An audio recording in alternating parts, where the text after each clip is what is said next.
Lutam besciljno, uvijek nešto iznova. Dok srce izgara, dosta mu je izgona. Prizo sam si hrpu sranja, ko da sam bez izbora. Puna kapa tužnih stanja, ja sam srce izvora.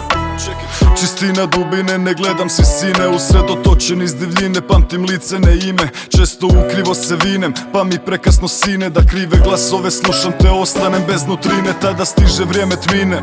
Krha karakter kad sam sam, tu su rime. Teram sve u pas materak, si želim nešto sjebat. Ponudim providne karte, vidite me u cijelosti. Ja pitam se koliko znate. Tražimo nemoguće, nađemo sve kontra.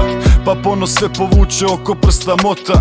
Po glavi prolaze nam strah i sramota. Pa nakon svega toga dolazi do revolta. Tražimo razloge za dalje, tražimo sutra. Nađemo samo kosti jer svi mrtvi smo iznutra. Tražimo nešto bolje, tražimo vječna jutra. Nađemo manjak volje, opet na početak puta. Tražimo razloge za dalje, tražimo sutra. Nađemo samo kosti jer svi mrtvi smo iznutra. Tražimo nešto bolje, tražimo vječna jutra. Nađemo manjak volje, opet na početak puta. Komačka koračam potiho, noć pozornost mi odvraća. Kada tražim dragi kamen u svijetu spaljenih lomača. Gle, totalni promašaj, osjećaj radi pobačaj. Prvo skačeš od ponosa, pa te to onda okonča.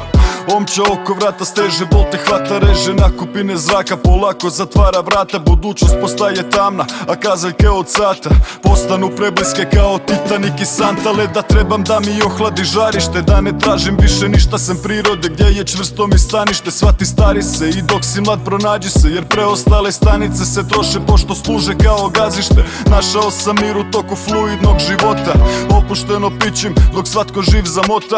Tražio sam sreću u krivima sramota, da sam sebi bio sreća, sve bilo bi divota. Tražimo razloge za dalje, tražimo sutra. Nađemo samo kosti jer svi mrtvi smo iznutra. Tražimo nešto bolje, tražimo vječna jutra. Nađemo manjak volje, opet na početak puta. Tražimo razloge za dalje, tražimo sutra. Nađemo samo kosti jer svi mrtvi smo iznutra. Tražimo nešto bolje, tražimo vječna jutra. Nađemo manjak volje, opet na početak puta.